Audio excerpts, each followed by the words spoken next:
What I really want to know is, just how involved was Sid Meier in the development of Sid Meier's Civilization 6? He's gotta be more than just a name on the box. He's still working at his 20-year-old company and still keeping watch over this 25-year-old franchise. In a recent Eurogamer interview, he talked about how he didn't have solid ideas even for Civilization 2 back in the day. So the way it works is that the concept of Civ keeps getting handed off to new blood. New design teams add their own spin on the same game with the sequels.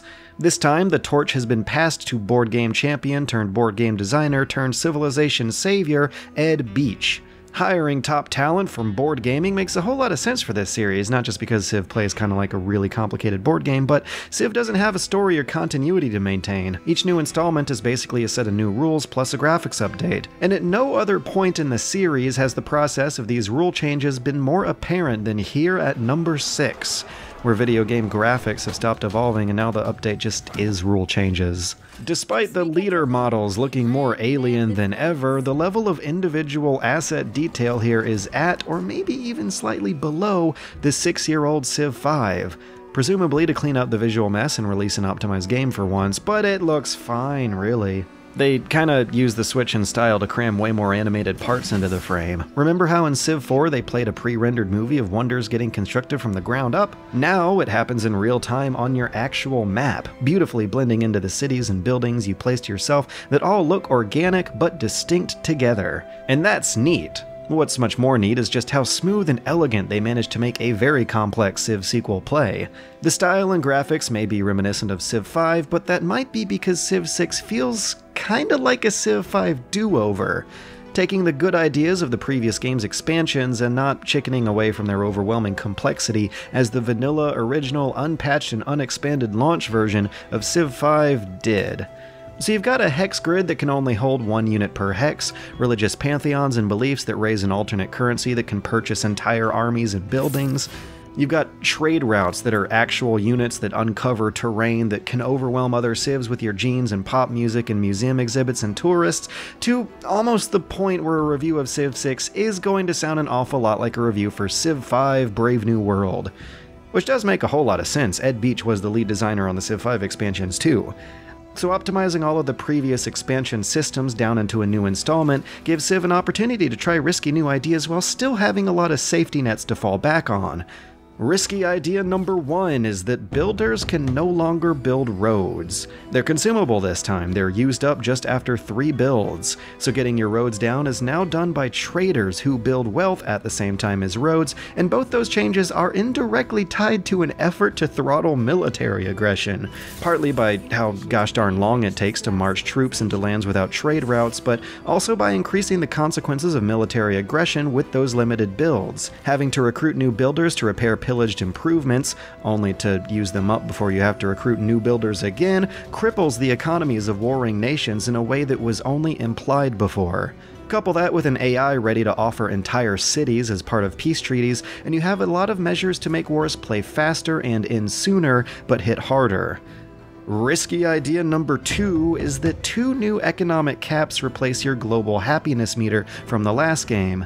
Amenities and housing regularly stop you from expanding too far, just like happiness used to do. Except these are measured on a per-city basis rather than for your entire empire, and they're also much more easily satisfied. So without a global happiness meter and more aggressive barbarians out there in the wilds, you have more encouragement to expand and explore, which is good because expanding and exploring is fun. Risky idea number 3 is that the diplomatic victory and its world government election is, it's just kind of missing. Until I noticed just how much more robust and enjoyable they made the religious victory and kind of ended up considering that as a replacement. My Japanese Shinto theocracy ended up conquering the world, not by airlifting out armies of soldiers, but rather missionaries. They were engaging in something called theological combat, where 2 opposing missionaries just kind of call down bolts of lightning on each other until one of them dies. I guess the implication here is that they're debating until one of them just decides to give up and retire, I guess? That's a hell of a stretch, but hey, it works for the game. It's something to do while pursuing a peacetime playstyle, which was the big problem that Brave New World so beautifully fixed for the culture victory, and this installment is especially good at keeping those peacetime playstyles interesting. But really, all of the above, all those risky ideas are just subtle tweaks compared to the big game changer. For the past decade, it seems like every new mainline Civ was designed around a mad determination, sometimes to a fault, of fixing a ridiculous quirk of the previous game. Civ 4 gave us unit strength to prevent spearmen from beating tanks, Civ 5 gave us 1 unit per tile to prevent overpowering doom stacks from dominating the game, and Civ 6 gives us risky idea number 4. Districts, to prevent the entire map from turning into farmlands that players swapped in and out of as needed.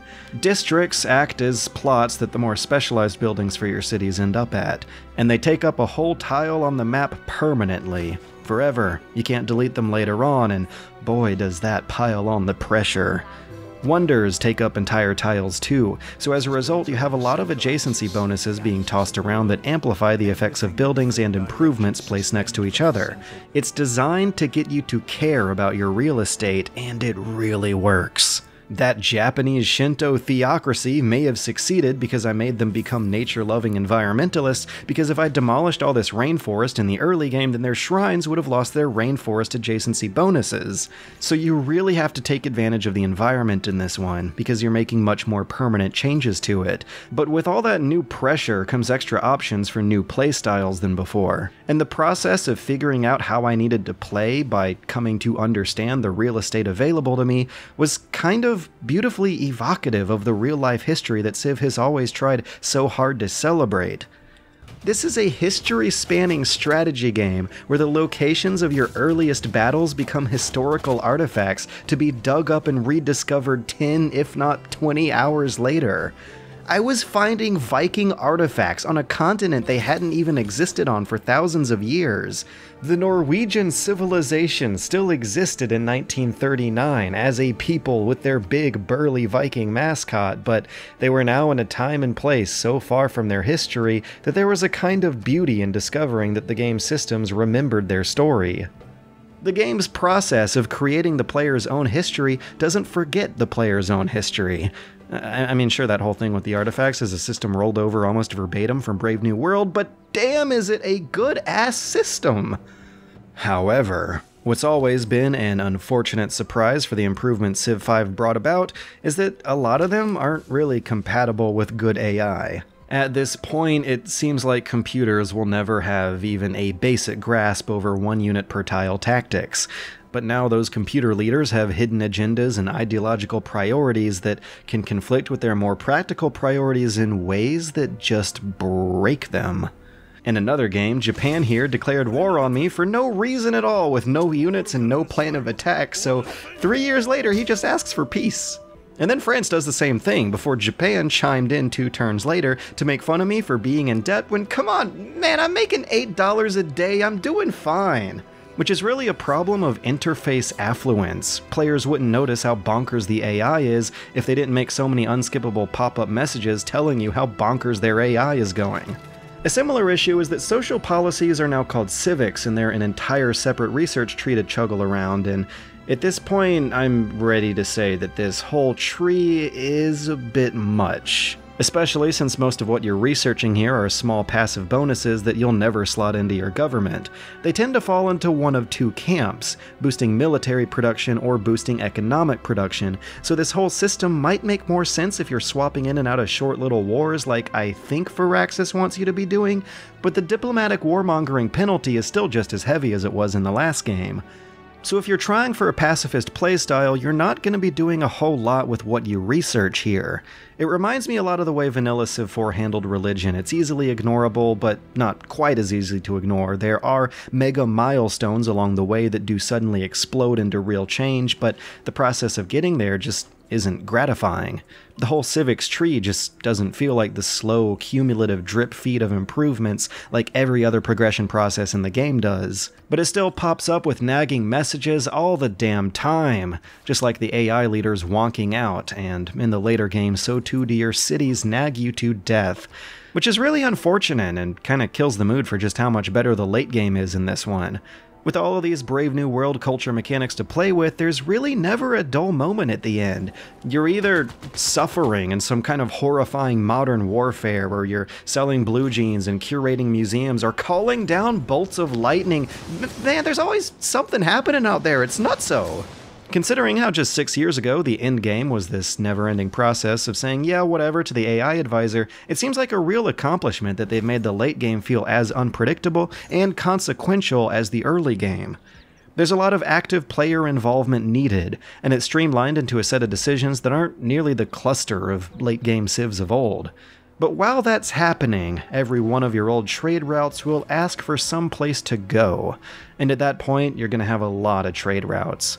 Every city will ask for something to produce, and you can't tell them to just invest in science or whatever and stop bothering you. The tech and civic trees don't top out either. In fact, the civic tree made me keep inventing Facebook over and over again. Don't know if that's a glitch or just a weak attempt at giving you another thing to click on. Which is what 90% of this game is so good at, giving the player meaningful, impactful decisions to mull over again and again and again. And for the late game interface to confuse that with meaningless buttons to click on again and again and again is kind of a shame. Because I think this is the strongest vanilla Civ yet. The question is, how long will it take them to polish and expand it up into one of the strongest strategy games yet?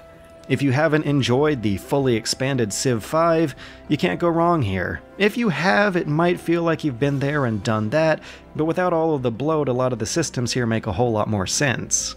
But over the next year, it wouldn't surprise me to see expansions revive up the dead diplomacy victory and rework the civic system. Of course, the interface is surely going to get some spit shining. People are also finding exploit strategies all over the place, but I mean really the most offensive oversight here to me was how you can't rename all your cities to Poop Town. That's only about as bad as it gets.